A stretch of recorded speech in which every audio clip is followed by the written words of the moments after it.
Welcome to the Profits in Pajamas podcast.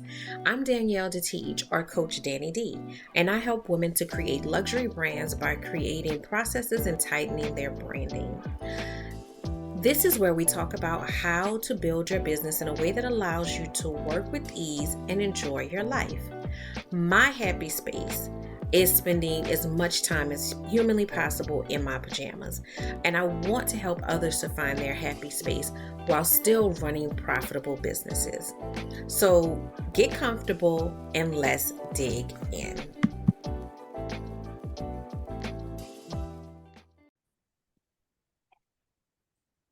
Hello and welcome to the Profits in Pajamas podcast. I am your host, Coach Danni D, and I am here helping us to find our joy, get back to understanding what our life looks like when we look at it holistically, not just vanity metrics of success, when we have a holistic view of success, so that we're successful in all areas of our life, not just our professions. So I have a wonderful guest here today. I'm very, very excited for you guys to meet Dr. Ronicka Briscoe. And I'm going to let her introduce herself, but I want to just, let you know why I'm excited to talk to her today. So when I think about Dr. Briscoe, I think leadership. That is the term that comes to my mind when I think of her, especially leadership amongst Black women. And she touches every facet of that, from academia to her business, winning on the road. And I know she's going to tell us a lot more about that and how she's helping women leaders to succeed. So welcome, Ronicka, and just tell us about all the wonderfulness of winning on the road, and then we can, start getting into our topic. Yeah, so Coach Danni D, thank you so much for having me on Profits in Pajamas. I've been looking forward to it for a couple weeks. So as you mentioned, I've spent my career in education. I've been a teacher, I've been an assistant principal, I've been a principal before heading to K-12 and spending some time consulting nationally. And in all of those roles, I've been a leader in some capacity, even from the classroom, right? I learned a lot in the classroom about being an emergent leader. I learned about the veteran teachers who have more power than the principal in schools. And I knew probably from the 21-year-old teacher that I wanted to impact change. And if I wanted to do that, I needed to be in leadership. So over the years, I've learned so much, especially as a first generation college graduate, as a first generation in a professional setting, and learning to navigate that, to build, building networks. And over time, I've learned, through my own lived experiences and through the lived experiences of others, that my trajectory is not unique. A lot of the challenges that I've experienced are not unique, in that women across the board, but particularly Black women and women of color, struggle to not only attain leadership roles, but to stay in them consistently and to excel to executive leadership. So, the next phase of my life is dedicated to Winning on the Road, which is an organization committed to coaching and supporting women in whatever they desire to do, whatever their dreams may be. When we think about the professional world, we always think that the leaders are doing it solo, right? They're doing it on their own because we don't see the people who are helping them. But even the president has advisors, right? Even the CEOs in the Fortune 500s have executive coaches. And what I want women to know is that you deserve to have somebody in your corner. You deserve to have a clear plan for what it is that you want to do and what you want to accomplish. And Winning on the Road, we can help you do that. That is absolutely beautiful. And I think that especially amongst Black women, knowing that we deserve support, embracing that support, um, getting to the point that that support is non-negotiable. You know what I'm saying? Yes. Like that is what we expect, as opposed to thinking that we have to hit it solo Yes. and carry everything on our shoulders. Perception, particularly from those of us who have grown up in the professional setting, that we didn't enter through legacy, right? Right. So you don't understand as a first gen, as the first person to go, that there's a lot that happens behind the scenes, that there's so much that you don't see. And working in a consulting space and working nationally with leaders, superintendents, deputy superintendents on school improvement plans, being in a think tank and helping them really strategize and come up with school improvement opportunities. Even when it's rolled out, your name is never a part or associated or affiliated with that plan, but we were there supporting them, right?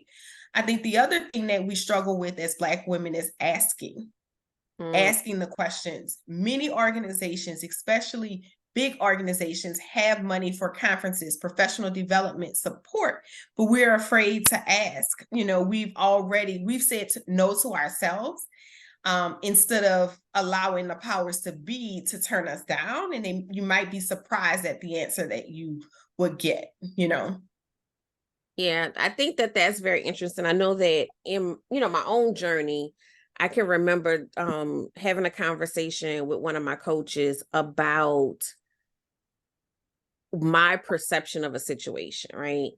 And what she said back was, you are playing out the movie in your head and you're playing all the parts. And the worst scenario, because And the we know worst scenario, yes. we've watched the scary movies and we know that the person is going to get killed before it happens. And we've already put the pieces of the puzzle together in our minds, and this is what's going to happen. Exactly. Yes. And so I know for me, a big mindset shift was, regardless of what history has told me, regardless of what my experience has told me, because those thoughts don't come from nowhere. There is some merit to some of those thoughts. I have decided that I'm going to make you tell me no. Exactly. And I tell people all the time, people have to deny me. The worst thing that they can say is no. I might get a hell no, and that's okay too. But at the end of the day, I've made the ask. I have said, I've tried to give a compelling reason as to why. And if the answer is still no, I can live with that instead of living with not knowing one way or the other.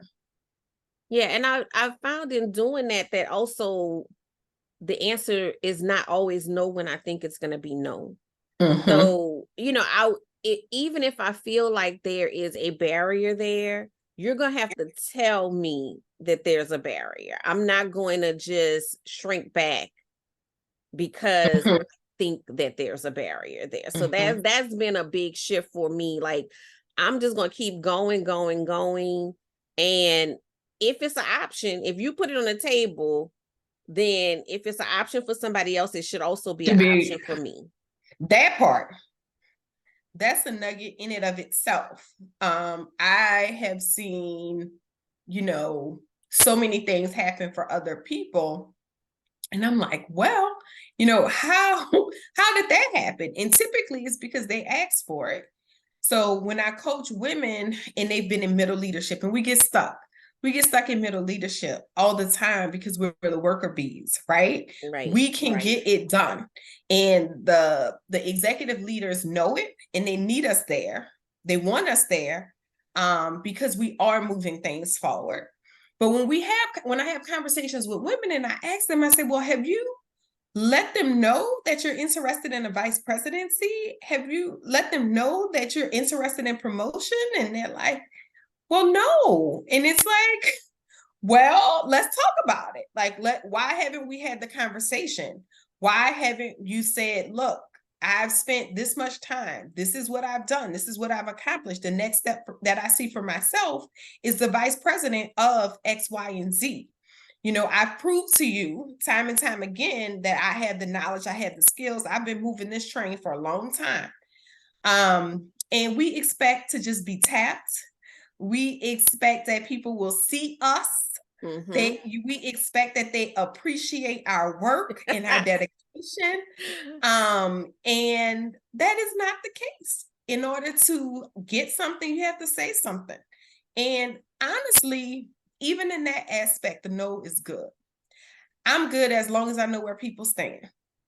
Right. Right? It gives you your answers. It gives me my answer. So if I've come to you and I've said, hey, I've been in this role for 5 years, here are my accomplishments. This is the next step. Oh, I don't think you're ready for that. Oh, okay. No problem. Because then when I start shopping my resume, when I start talking to people, when I put it out there and I really feel in my spirit it's time to move, it's going to happen. I already know, right? Because I gave you first pass and you passed. Right. But I think it's that important part of starting within, of starting, with that idea that I know what I'm worth. And as you were talking, it reminded me a few episodes back, and I'll put the actual episode in the show notes so y'all can go back and listen. But I was talking to Dion, and she, works with LinkedIn and helping people become more visible in that way. And the conversation was around the idea of my work speaks for itself. It does not. It does not. If you're not willing to speak up, and if social media haven't taught us anything, is that part, right? Right. So you could be half-assed, you can be mediocre, you can be 25% of what I am. But if I haven't told people, if I haven't shown them, they have people who are not the best. They're not the greatest, but they have a platform. Correct. So that platform has given them leverage in terms of reach and what people think they are, because they have created their own story, their own narrative. And that's a part of what we typically don't do either, because we don't want to be seen as boastful or cocky or too confident or too ambitious or too, because we've been told over and over again, you're too loud, you're too this, you're too bold, that lipstick's too bright, that suit doesn't fit right. It hugs your hips. It's this, is that. You're not this, you're not that. You're too much of this, you're not enough of that. But if you are able to create your own narrative and share your own story on your own terms, then that puts you in a whole different ball game, because then you're playing by your own rules, not by the rules that somebody else has created for you, or you're not trying to play catch up on things that has been said about you or what other people believe is true. You put it out there on your own.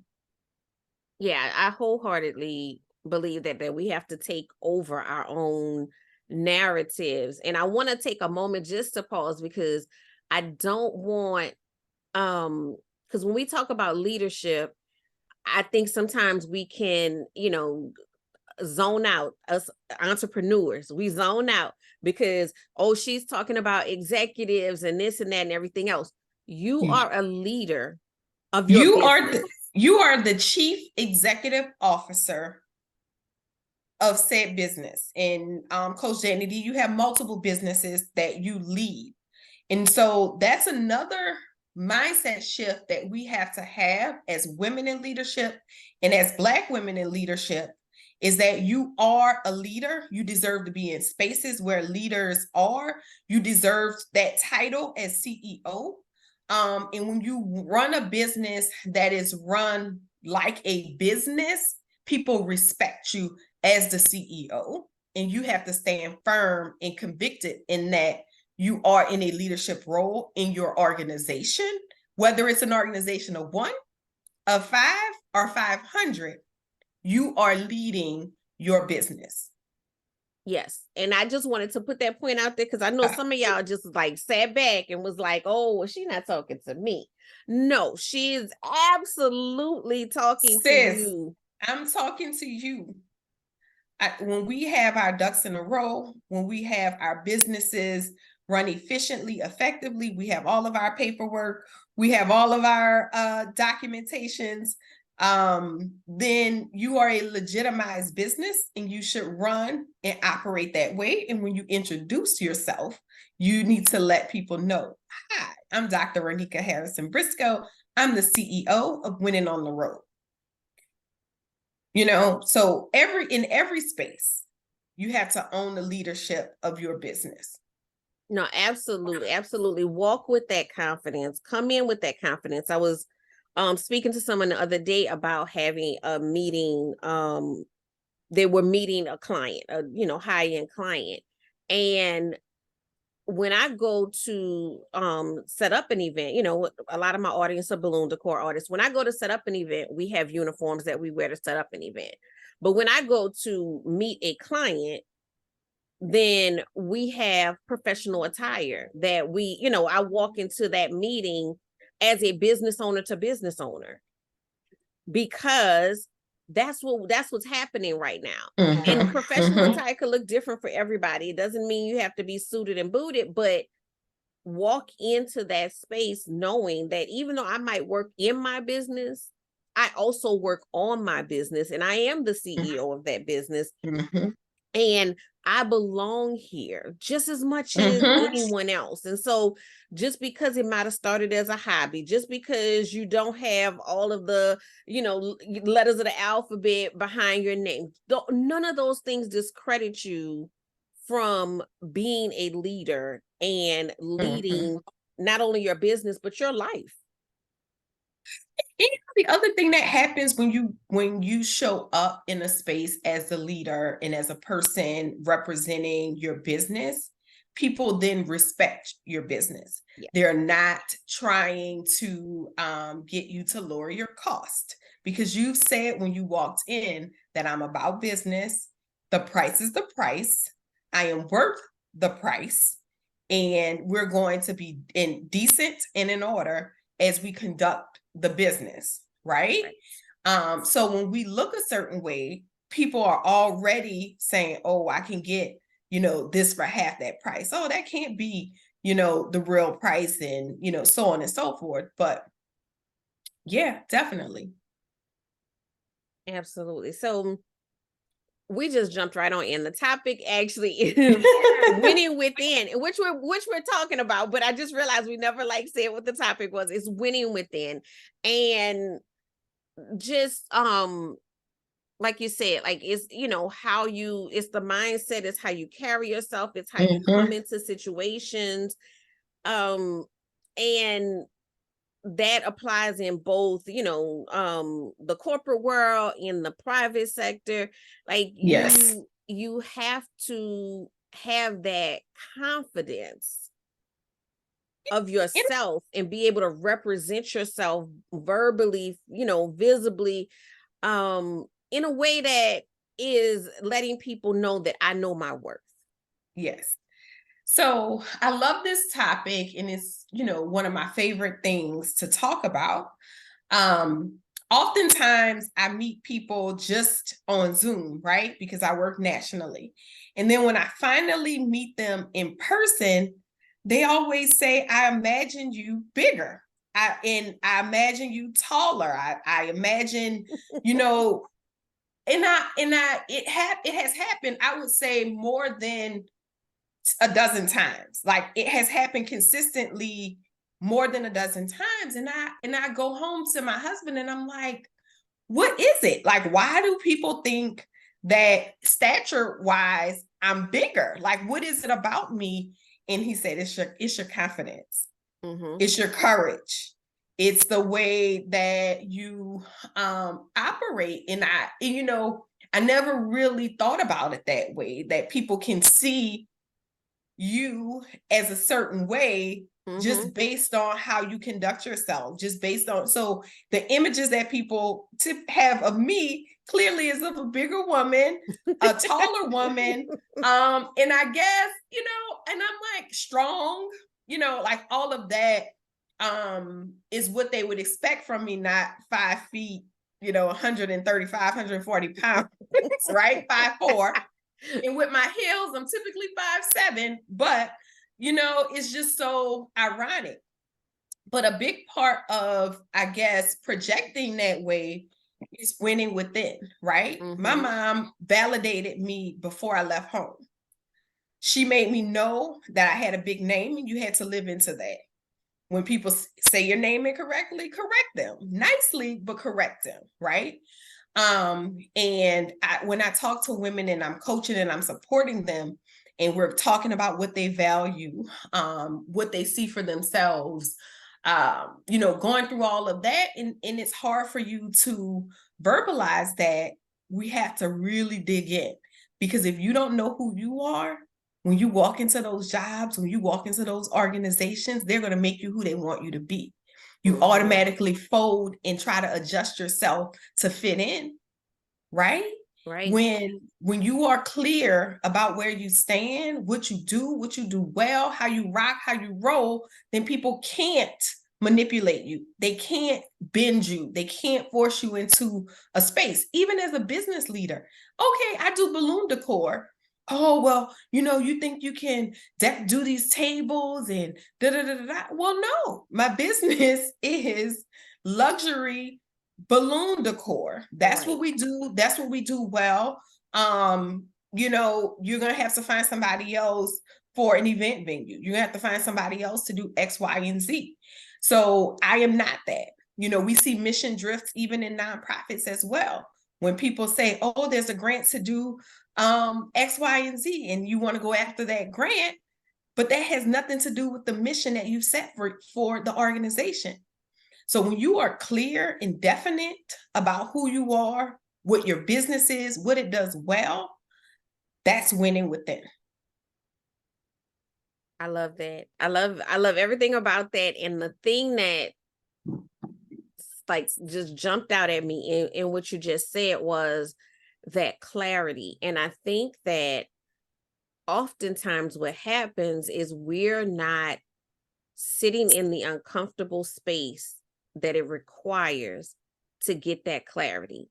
We have let other people define us for so long. Yes. That we don't know anymore who we are, what we're about.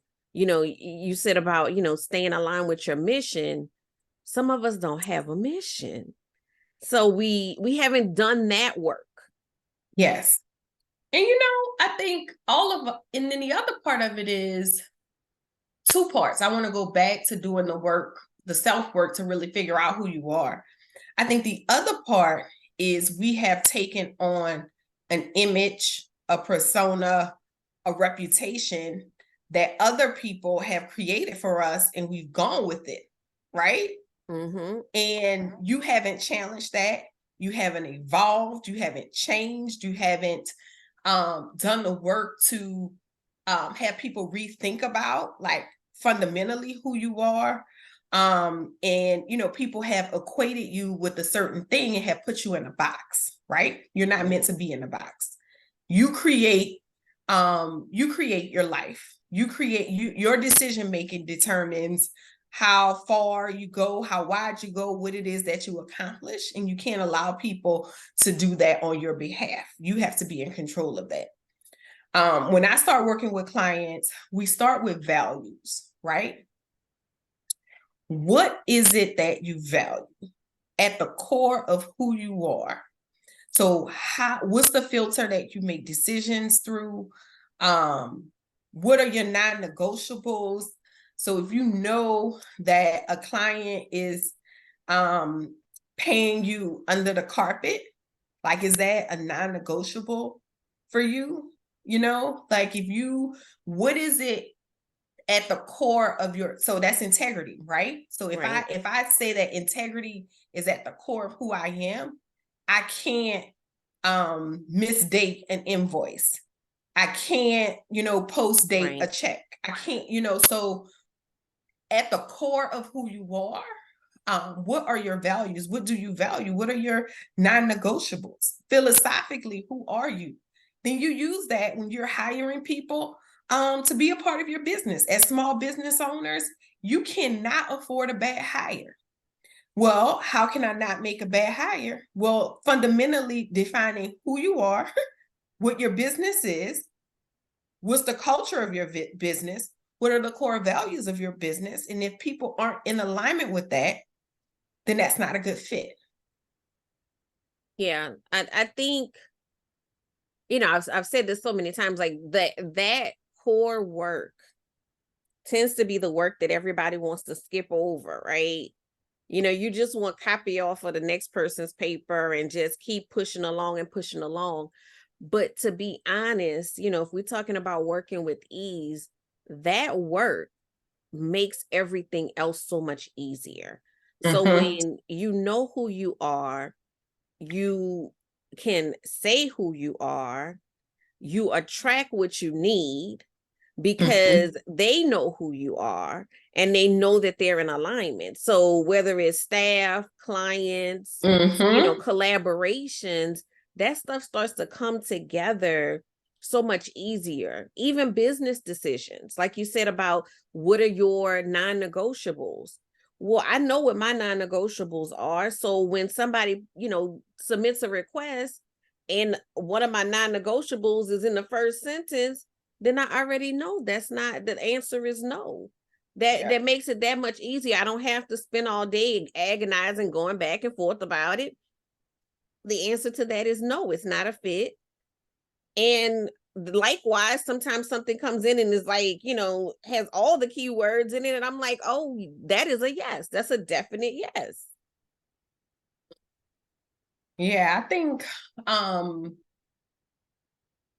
typically we skip that part because we want to get to the end goal, right? We want to Right. get to the money, we want to get to the finish line, we want to get to the car, we want to get to the house, we want to get to whatever it is. And it's like the time that it takes, the energy that it takes, I don't want to do all that. So I just want to get to the part where I have my clients, I'm doing the work I want to do, my business is profitable, but then you're running a business and you don't even understand the foundations of what the business has to offer. And then it becomes a mess, right? And then Right. you're And playing cleanup.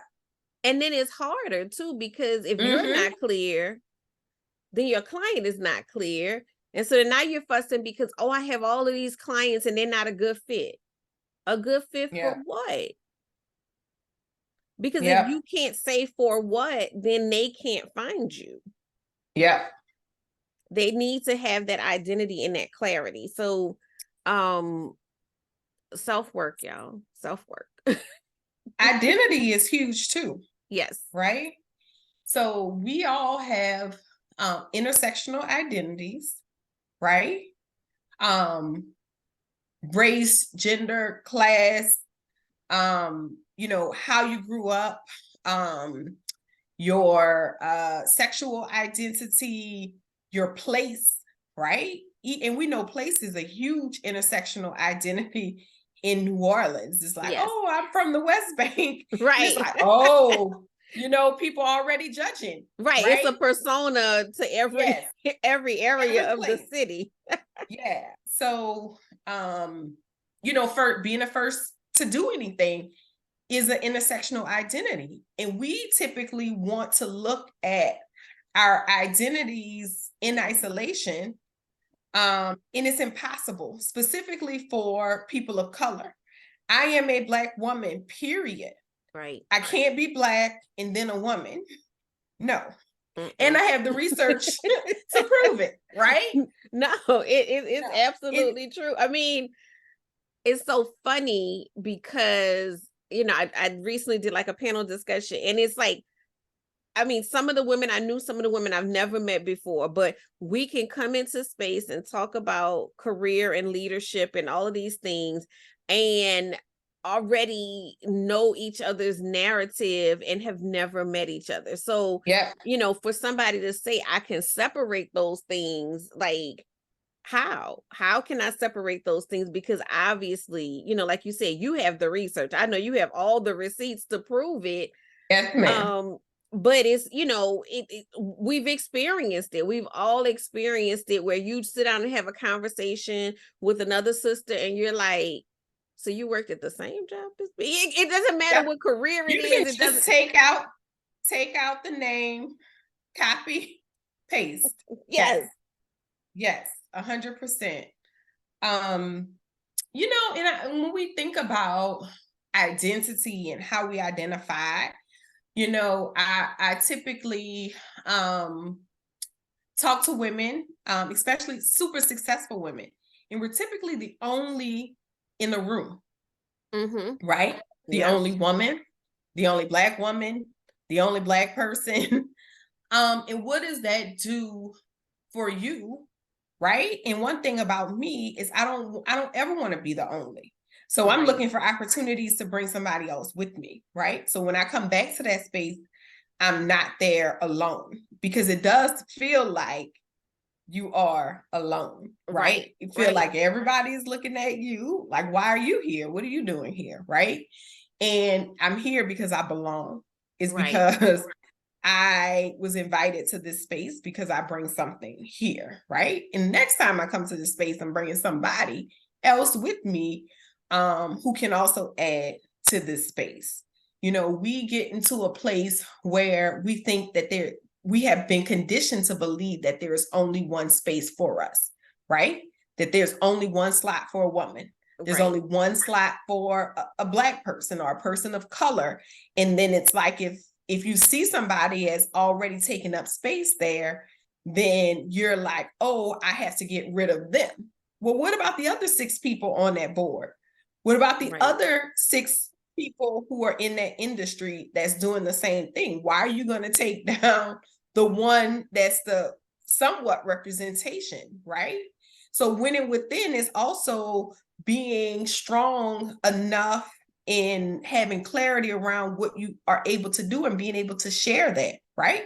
Like, you don't have to have the industry so sewn up that you are knocking down other people, that you aren't giving other people opportunities. I mean, a lot of the work that I'm afforded to do is off recommendations from people who are in similarly situated to me, Yes. right? Yeah. So it's like I do the same thing. If I have the opportunity to put somebody else on, I'm putting them on. Because if we are not increasing our visibility, then people will always feel like we aren't worthy for being in spaces, and we can't own profitable businesses, and we can't own successful businesses because they haven't seen evidence of it. No, yeah, I totally agree with that. I think that we have to like if you think about it, like just purely by happenstance, like not we're not going to get into, because that could be a whole nother episode. We're not going to get into the depths of how some of this stuff happens, but just think about purely through happenstance. If I went to school with so and so and I know this person, or me and so and so go have drinks after work, or our kids go to school together, or what have you, right? I'm more cognizant of what that person is doing. I'm more likely to refer that person for a promotion, for, refer their business, whatever it is, Yes. because we're friends, right? Yes. And not that I may not be thinking about the fact that there's, somebody else sitting right next to me that has Yep. that skill set, or even a greater skill set, because I see what I see because I'm friends. In that same token, we have to approach things in the same manner. When you see somebody, you may that person may be more visible to you because of your relationship with that person. But when you see that person fits a need, then, because sometimes we feel like, oh, well, I don't want it to seem like. Our counterparts don't care what it seems like. They don't. And so let's talk about that piece. In a lot of my presentations that I do with women, particularly around networking, I do an exercise with them called 6 Best Friends. And at the end of the day, the 6 best friends are typically the same as you, right? But there's a great big world out there that is not Black, that is not female, right? And honestly, white men are predominantly in power across sectors, right? Mm-hmm. Black women only lead less than 5% of organizations at the chief or executive level, right? So we're a small percentage. Those white men who have been in these positions are typically legacy, right? So they play golf with people that they went to the prep school with, that they went to college with, that they are in the same country clubs with, golf clubs, social pleasure clubs, fraternities, X, Y, and Z. They have a network that is strong. And when they're at the bar and they're having those conversations, when they're on the golf course, that's where they're making decisions, right? Oftentimes, women aren't invited in those spaces. One, remember a few minutes ago, we're stuck in that middle leadership, right? Mm-hmm. We're doing the work. Remember, as business owners, we are doing the work, we're doing the paperwork. We don't have time a lot of times to go out and network, even though that's a huge part of establishing and growing your business, right? So we need a diverse network of people to be able to situate us in places that we haven't been before, and people who are in our network haven't been before either.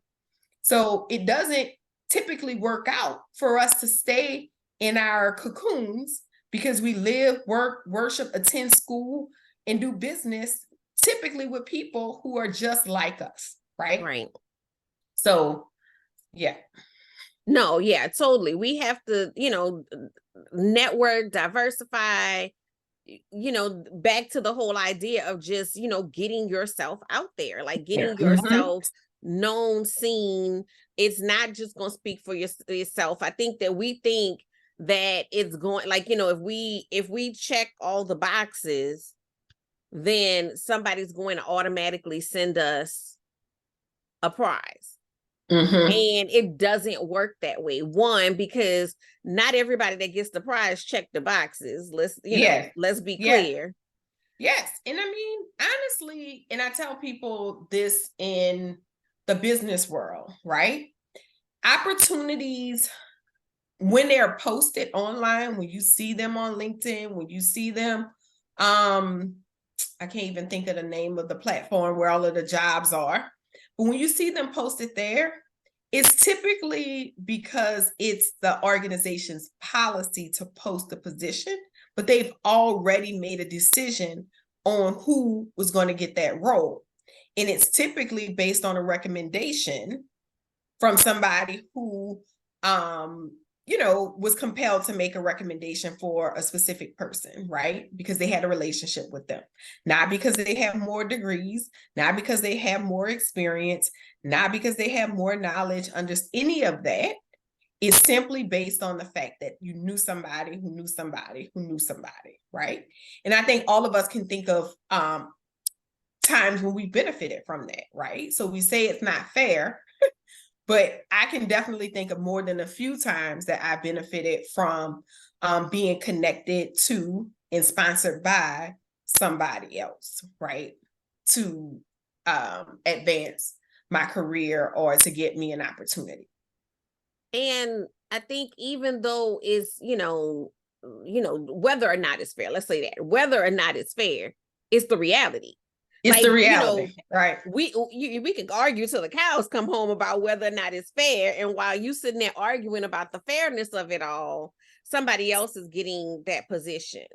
So we have to think in the reality of how things operate. And if nobody is organically paying attention to what you're doing, to what you're putting on the table, then how are you then strategizing to make them pay attention?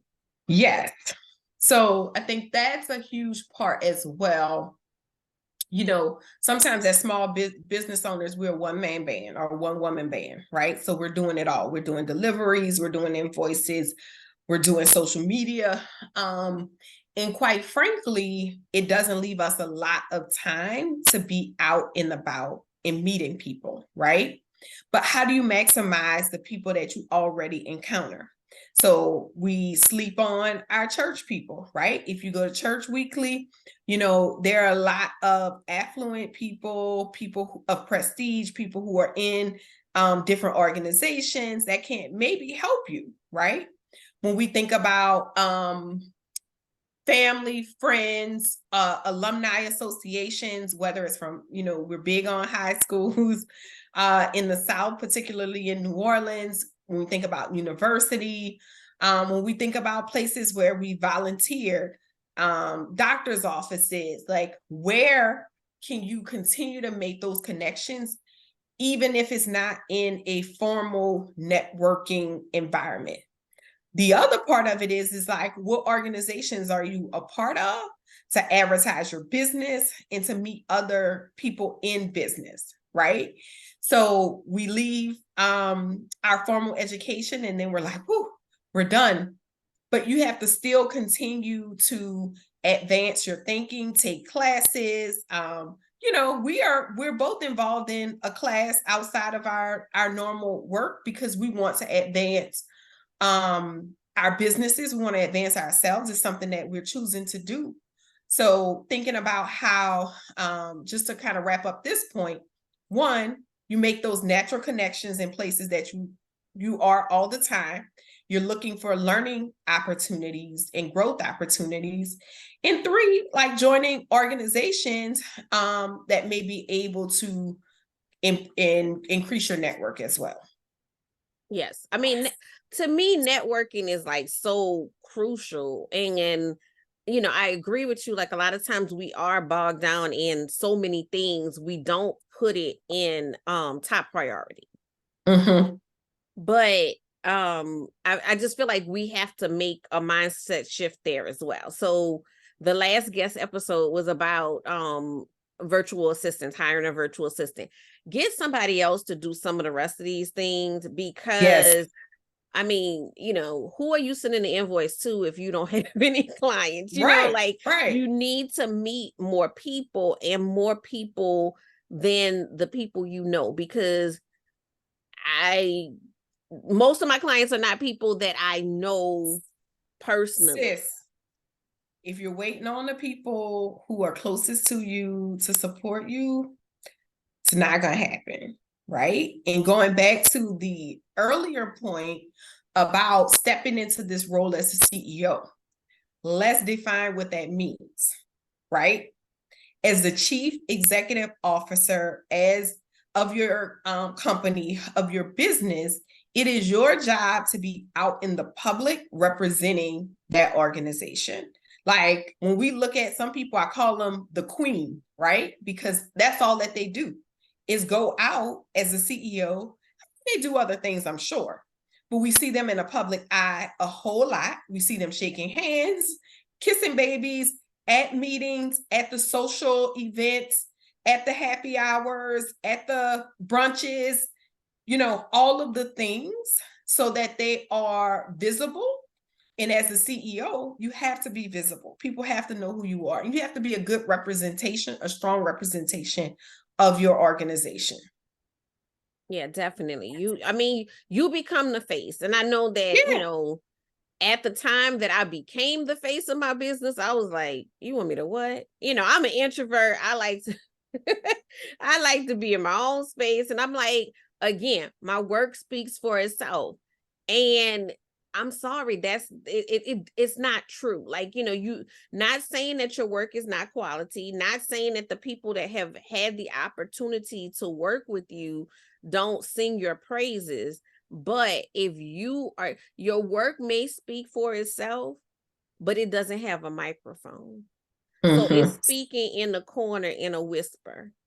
And nobody is hearing it unless nobody is hearing it. Put a microphone to it, unless you put a magnifying glass to it, you put a flashlight to it, you highlight what accomplishments that you've had, what successes you have. If you are not doing that, then people will allow you to be the workhorse. I call them worker bees all the time. People will allow you to work and work and work, and you are invaluable to them in that role.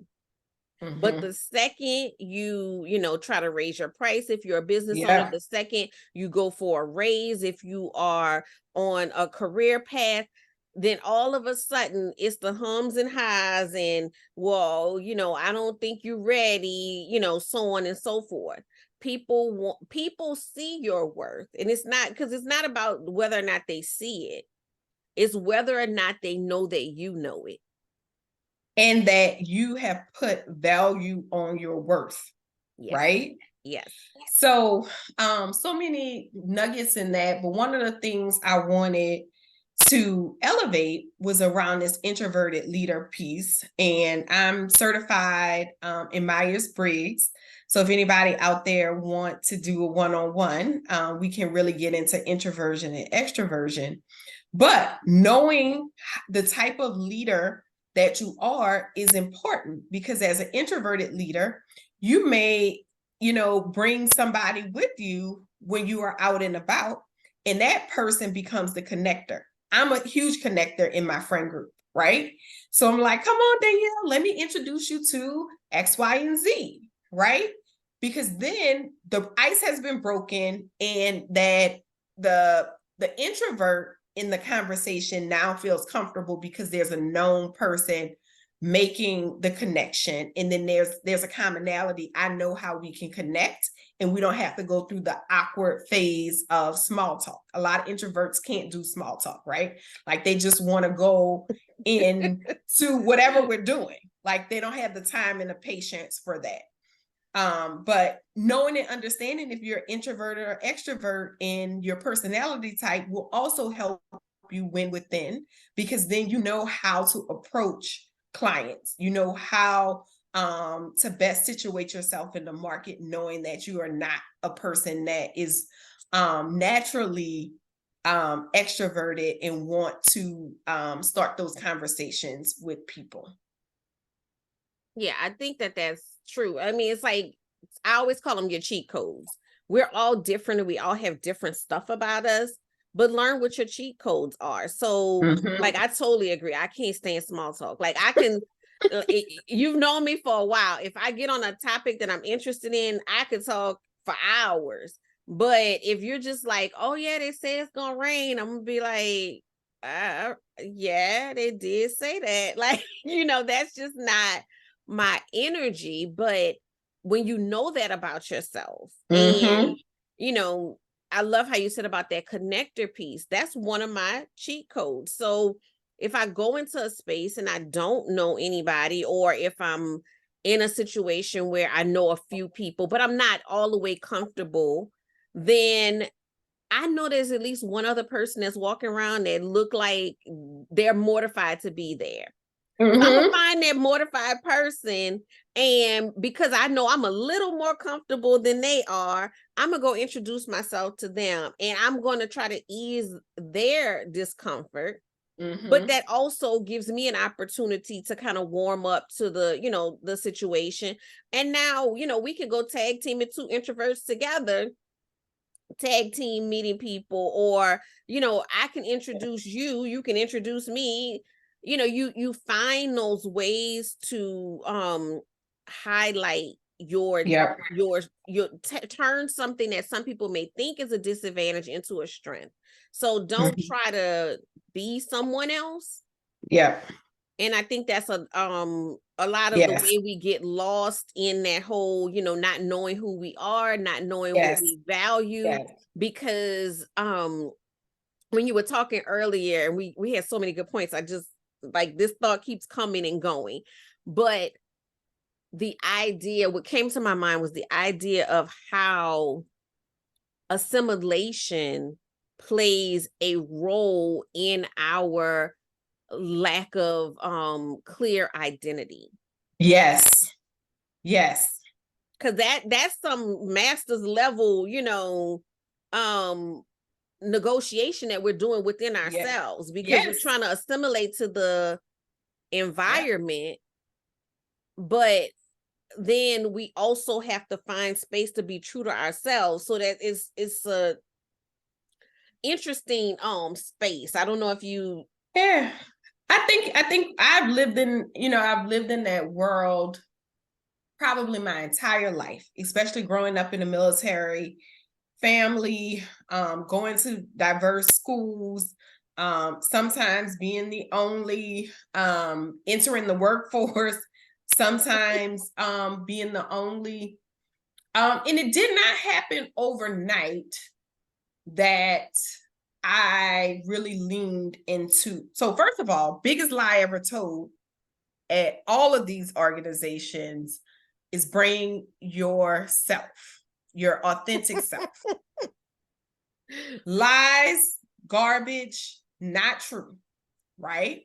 Because when I show up with my medallion earrings, my bamboos, my bright lipstick, my bright daishiki, if I, whatever it is that's not seen as professional, my long nails, whatever it is that is seen to mainstream America as not professional is then spotlighted, right? mm-hmm.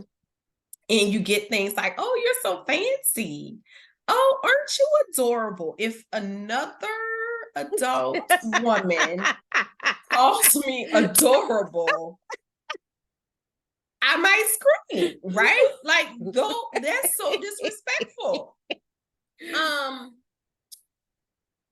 So we are very calculated.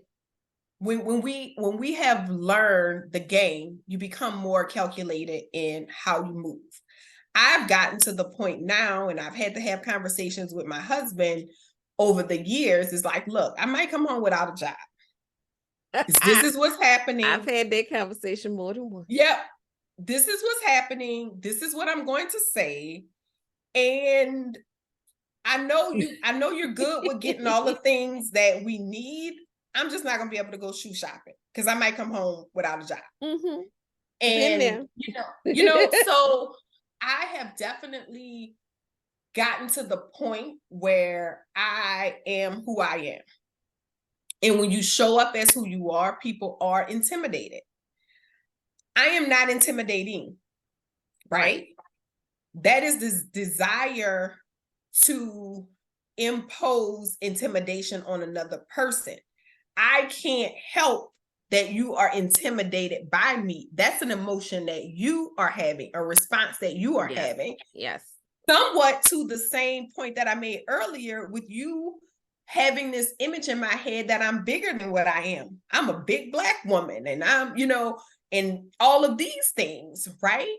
But I think that the bigness, right? The bigness. Okay. So I think it's something about someone being confident that triggers things in other people. So, and then they become intimidated. Right. But it's like, I didn't do you anything. Like, all I can do is work on me and my confidence and me doing the things I need to do to get where I need to be. And like my latest thought on that vein is, when I shrink myself, I'm playing in God's face.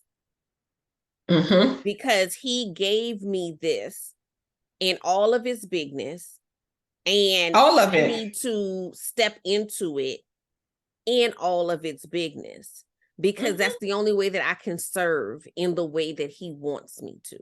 So I can't be worried about anybody else's feelings about that. I have to do what I need to do. But that confidence, like I've had this conversation with somebody like a few times, and I'm like, I know that it's triggering them, and I can't do anything about that. But it's like, my confidence is not built on anything superficial. So therefore, superficial changes don't affect my confidence. Like, in Look, your I am the short. I am not the one, whatever. That's not me. But that doesn't stop me from being me in my fullness. And I'm not going to succumb to what someone else thinks that, like, because you may not feel good in that space. Last week's episode, from when this one airs, is going to be about loving yourself at each impasse, at loving yourself regardless of whether or not you want to change, right? Because you have to love yourself from a place, you have to change from a place of love. That's why so many people revert backwards, and because you did it from a place of hate, of self-hate. I hate myself like this. I don't feel like that. I only say loving words to myself. I only, you know what I'm saying? I don't have any hate for myself. How can I have hate for myself when I know who created me? That doesn't make sense. But me loving myself should not make you feel uncomfortable. And that's the same point I was going to make about the confidence. Just because I have confidence doesn't mean that you can't have to be less confident, right? So I think that there's this this pull that happens with people, and they feel like they have to shrink because somebody else took up space. No, there's enough air in the room for everybody. Right. We're all breathing. We can all thrive. We can all have a piece of it, right? And trust is built on authenticity, right? I want to go back to that earlier point about bringing ourselves, right? So when you are unable to fully be who you are in environments, you're unable to trust, because you know that other people aren't being who they are either. So we don't know who's who up in here, right? Right. So I think that's definitely something that we have to think about. Even people who say, oh, she's too much. I hate when people say things like that, right? Like, what does that mean? What exactly is too much? Too much for whom? For whom or for what, right? So I think when we talk about winning within, we have to also think about the consequences of being authentic, of taking up space, of bringing ourself fully, right? And I think the other part is that's also emotional labor, because then there's explanations, right? And then there's questions, and people want to know more about your hair and more about this and more about that, and that becomes a lot, especially in the workplace, right? So, but yeah, I'm off my heel now. We can move on. No, I think it's so important though, because I think that it's an interesting space to navigate, because like you said, there's no trust without authenticity. But because of what we've seen and experienced, there's our trust with being authentic. And yes. so it's dancing that line. And I mean, I think I came to the coming of age of that after I had already left the workforce. You know what I'm saying? So, I do whatever I want. I mean, but you still have those implications, because there are going to be some people that may be turned off by that. There are going to be some people that are going to choose a different person. You may not be that person's person, right? But here's the thing, everything is not for everybody, right? So we have the Coach in the Michael Kors bags, we have the Louis V bags, and we have Walmart bags, and it's all okay. Right. Everything isn't for everybody. Right. And I think a lot of times what we lose sight of is, so we're so busy trying to be palatable and we are missing the people that are ours Mm-hmm. because we're And when showing you up as this watered down version, that part. and people get to know you. And I know I've experienced that myself, where somebody was like, I didn't realize you was this cool. Like I saw you this way, because like how my coach would describe it is that you need to, and she said this for so long, and I was like, I don't even understand what you're trying to say. But she said she would always say you need to become less corporate, and not just to me, to several people that were in the program. And I'm like, what does she mean by that? But it's removing that whitewash, Mm-hmm. that you are showing up, quote unquote professional, Mm-hmm. but you start to lose some of the flair that is you, the things that make you funny, the things that make you unique. And I think that sometimes too is a reason why we get stuck, whether it's middle management or in our businesses, the growth of our business, because we hiding the magic of ourselves, And, and we become generic. and then we start to believe the watered down version, and we lose sight of who we are, and we get caught up, and we're unable to fully identify the person that we've turned into, right? That part. Every time somebody sends me a plant or a bottle of wine, I know that they don't know me, right? I cannot keep plants alive, and I don't drink. So it's like, again, when you talk about, and some people I had worked with for years, right? And you get that bottle of wine and you're like, damn, right? No, that's a no for me, right? Because anybody who really truly knows me knows I don't drink. So Yeah, I'm laughing because I'm thinking about all the different gifts that I've gotten when I was working, and I'm like, so now I do drink. So if y'all sending gifts, send Ronika's bottle of wine this way. But I suck at plants, and I'm like, I had so many. I'm like, why would you? What possessed you? Like it's gonna die. Like it's it's just gonna gonna die. die. Like it's gonna die a slow death. And it's sad. Like I can't keep them alive. I've given up. It just doesn't work. So, I just think I would say, as an educator, I want to give our people some homework, right? Yes. I want to give them something to walk away and think about. The first thing I want you to write down are your values, no more than two, because you can value a whole lot of things, but if you have too many, there's no way, right? And sometimes you filter things through other values, and that's all right. But you need to narrow it down to two.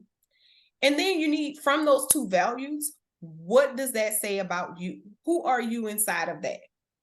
Right? So that you can make sure that you're clear, crystal clear on your identity, that you're crystal clear on where you stand, that you're crystal clear on your non-negotiables. And you can do the same thing for your business as well. And then from there, you should have some clarity on how to move forward, and make sure you're not being watered down, that you're not being put in a box, and that people haven't sized you up in a way that they have the keys to your narrative, and that you are able to really project and communicate who you are to other people. No, I love that homework assignment. And I'm just going to add, because I know my people, there's no right answer Oh to no. this. Because I think, we go and we start Googling, well, what should it? No, it is what it is. Like, don't try to, get the answer from someone else. It's a reflective time. It's a time to really sit with you And sometimes if it's the first time you sat with you or the first time you sat with you in a Mhm. long time, it's gonna be uncomfortable. It is. It's gonna be a little uncomfortable, but sit through that silence until something comes to you. I think this is a beautiful exercise. Yeah. And give it 15 minutes.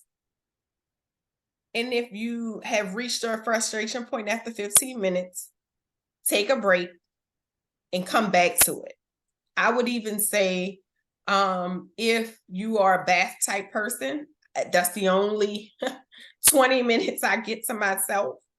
If you are a bath person and you draw that bubble bath, bring your little notepad in there with you and take that time to really reflect and be honest with yourself. This isn't to show anybody else or even to share if you don't want to, but it's something that you can do for you. Shameless plug, drRonickaBriscoe.com is coming soon, and that's where Winning on the Road will live. And some of the work that I get to do with women is around their strengths assessment. So I'm certified in the Clifton Strengths, and I already mentioned that I'm also certified in the Myers-Briggs. And I would love the opportunity to help people win within, get to know themselves better, and really live a more fuller life that's about them and not about anybody else. And you know that's the love language over here. um, because we have to find like my deepest desire is for us to find joy. Oh, yeah. And your joy can't be dependent on other people's definitions Mm-mm. of success, other people's definitions of you, other people's definition of where or measure, tape measure of where you should be now. Right. So there is not another person who's on your journey. Right. The journey is solo, even if you're married. The journey is solo, even if you have children, because there's only one you. Right. And you know what things, so I guess this is more my homework for you guys is figure out what success looks like for you Yes. as an individual, not the industry standard, that I got to this career goal, not that I got to this financial goal. That might be a part of it, but comprehensively, what does success look like to you? And start gauging your milestones based on what that holistic success looks like. Because it may not be, to be a millionaire. It might not be that. You may think it's that, but then when you start looking at the other things that are important to you, maybe you want to be at home with the kids every day. Maybe that's really important to you. And that may not be possible and do this other thing. That doesn't mean that you have to give up the, career but you have to figure out how those things marry. And in everything there's sacrifice. And I'm working on a chapter, and I'm going to contribute to a book. And that's what I'm going to be talking about, like, what do you sacrifice to get what it is that you want ultimately, right? So I have always wanted it all, right? I wanted the marriage, I wanted the children, I wanted the job, I wanted to have it all. But what I figured out, like, is I can't work a 9 to 5. I just can't, because I'm the mom that wants to be the room mom. I'm the mom that wants to go on every field trip. I'm going to be at the Christmas pageants, concert. I'm going to be at every gymnastics meet. I'm going to be at every soccer game. So I prioritize that part because my kids are only going to be kids for so long, right? But I meet people, people in, large companies, and it's so disheartening when they say things like, I really wanted to have children, but now my time has passed. I really, wanted to have 5 children when I first got married, and now I only have 1, and my time has passed. I've lost 2 marriages since I've been in this job, and, so on and so forth. Here's another thing, ladies who are out there grinding in your 20-something, early 30s. if you have not had children and you plan to have some later on, go see if you're a candidate to get your eggs frozen. Start talking to your gynecologist. A lot of times they don't ask Black women if they are interested in family planning in that way. You know, everybody want to push the birth control methods and even the hysterectomies, but no one wants to talk about the advanced planning. And that's your right.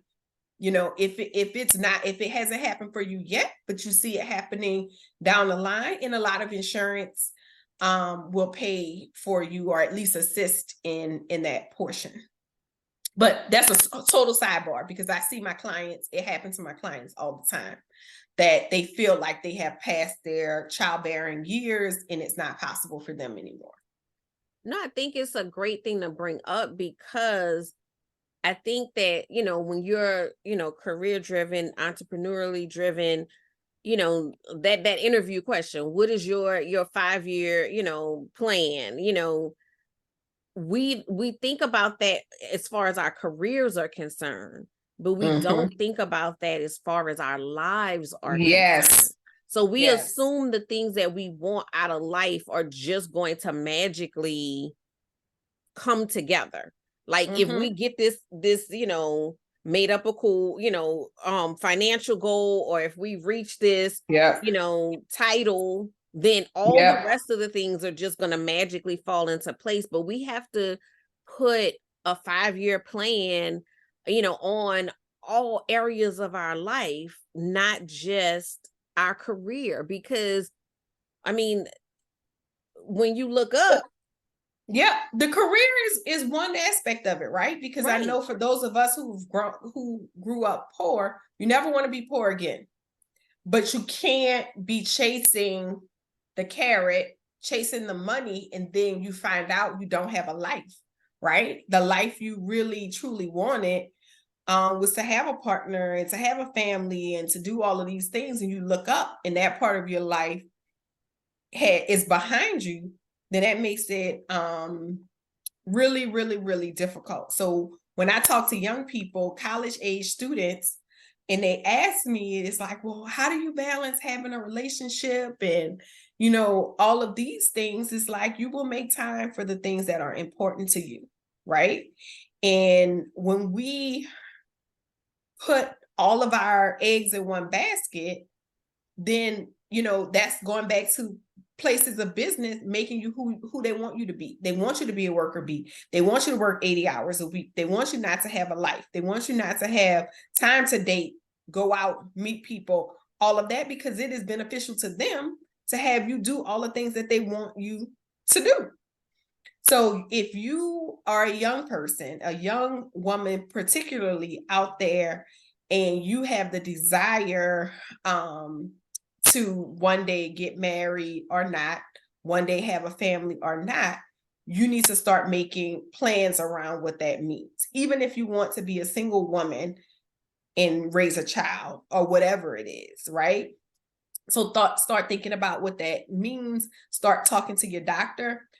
Don't be surprised if you don't get the response that you want from your doctor and you have to find a new one. But don't take no for an answer, particularly on that front of freezing your eggs and being prepared later on.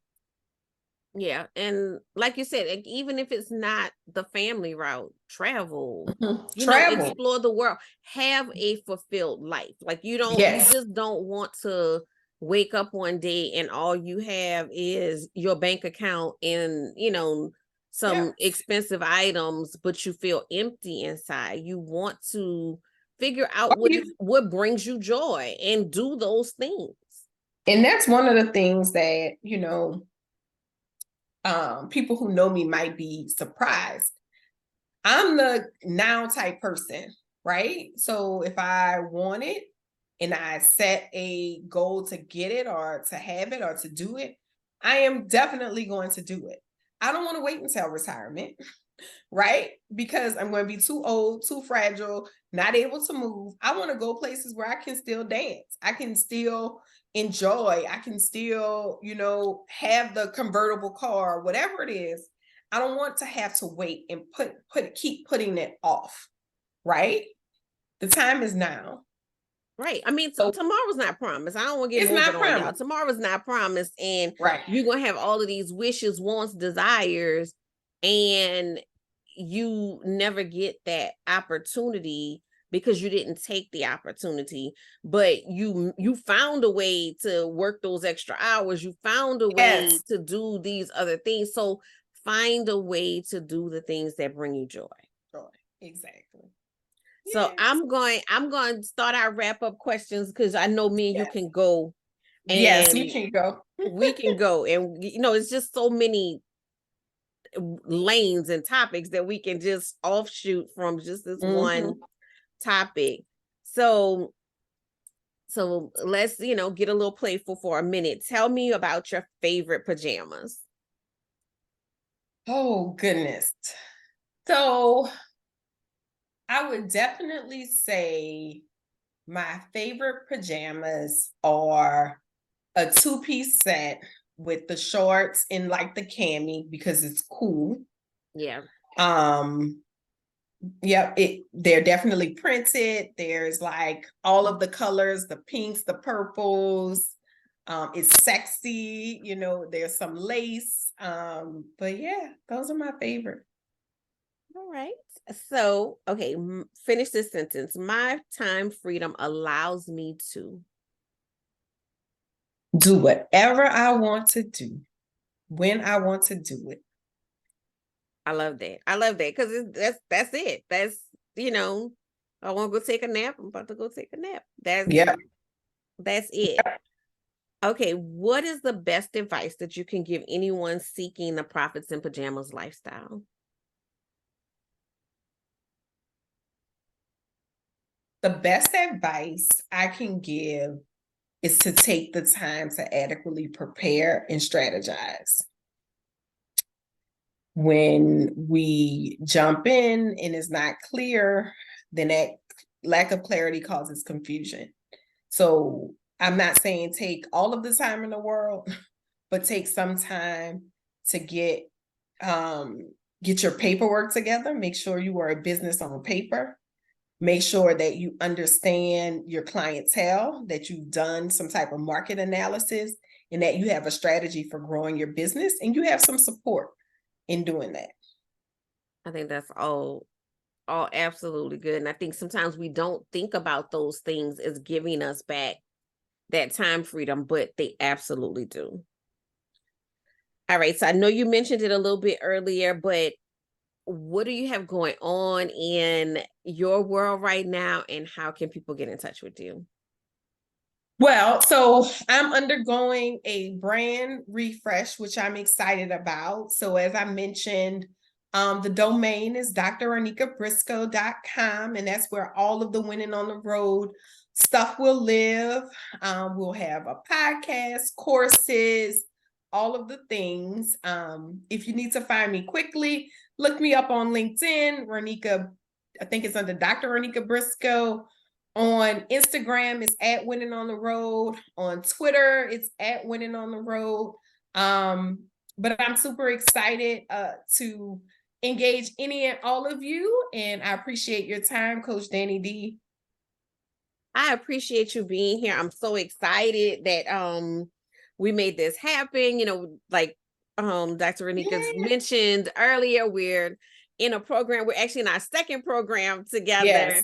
And so it's just I just was like, I gotta figure out what the topic is, but we have to get here and we have to talk. And I think there was so many gems that you shared, especially just around leadership. There's so much mindset, that Mm-hmm. we have to work through um to get ourselves in position to, I feel like we're natural born leaders, and we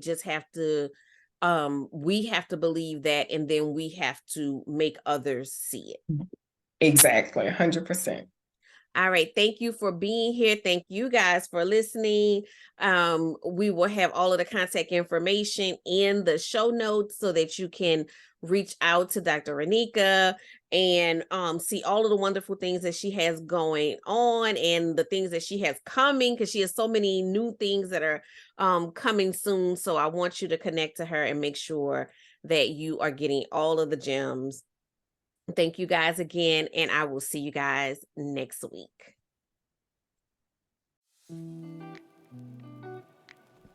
Thank you for listening to the Profits in Pajamas podcast. I hope you got some great tips to start working with ease. Want to stay connected? Follow me at Your Workflow on Instagram. For more information about building your luxury brand, register for my upcoming luxury brand workshop at CoachDanniD.com.